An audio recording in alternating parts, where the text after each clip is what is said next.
নমস্কার বন্ধুরা, এই মুহূর্তে আবহাওয়া নিয়ে সবথেকে বড় আপডেট।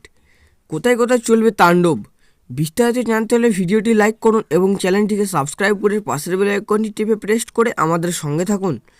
আজ রবিবার, জামাই ষষ্ঠীর দিনেও ঝড় বৃষ্টির চোখ রাঙানি। আলিপুর আবহাওয়া দপ্তরের তরফে বলা হয়েছে, জামাই ষষ্ঠীতে বৃষ্টির পূর্বাভাস রয়েছে, তবে তা উত্তরবঙ্গে দক্ষিণবঙ্গ শুষ্ক থাকবে। আবহাওয়ার তরফের সূত্রের খবর, এবার 10 দিন আগেই উত্তরবঙ্গে বর্ষা ঢুকেছে। অনুকূল পরিস্থিতিতে এগোচ্ছে দক্ষিণ পশ্চিম মৌসুমি বায়ু। আরও কিছুটা এগিয়ে বাংলা, বিহার, উড়িষ্যা, সিকিমে ঢুকে পড়েছে বর্ষা। এদিকে বঙ্গোপসাগরের গভীর নিম্নচাপ বাংলাদেশের প্রবেশের পরেই শক্তি হারায়। নিম্নচাপের রূপে এই মুহূর্তে মেঘালয়, অসম সংলগ্ন এলাকায় অবস্থান।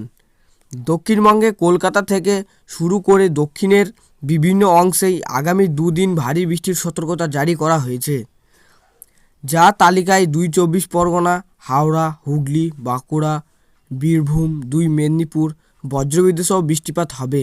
হাওয়া অফিস জানিয়েছে, সপ্তাহান্তেও বৃষ্টিপাত চলবে।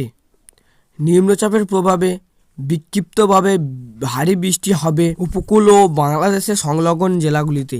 মঙ্গলবারের পর বৃষ্টির প্রভাব কমবে। কোন কোন জেলায় তখন আর ভারী বৃষ্টির সম্ভাবনা নেই। বাতাসের জলীয় বাষ্প থাকায় আর্দ্রতাজনিত অস্তিত্ব থাকবে। নিম্নচাপ বাংলাদেশে ঘুরে যাওয়ায় বৃষ্টি কমেছে দক্ষিণবঙ্গে, যদিও আরও 4 দিন বজ্রবিদ্যুৎ সহ বৃষ্টিপাত চলবে। হাওয়া অফিস জানিয়েছে, দক্ষিণবঙ্গের প্রতিটি জেলাতেই বিক্ষিপ্তভাবে বৃষ্টির সম্ভাবনা রয়েছে। উপকূলীয় জেলাগুলিতে ভারী বৃষ্টি হবে বলেই জানিয়েছে মৌসুম ভবন। সোমবার পর্যন্ত স্থানীয়ভাবে বিক্ষিপ্ত বজ্রবিদ্যুৎ সহ হালকা মাঝারি বৃষ্টির সম্ভাবনা।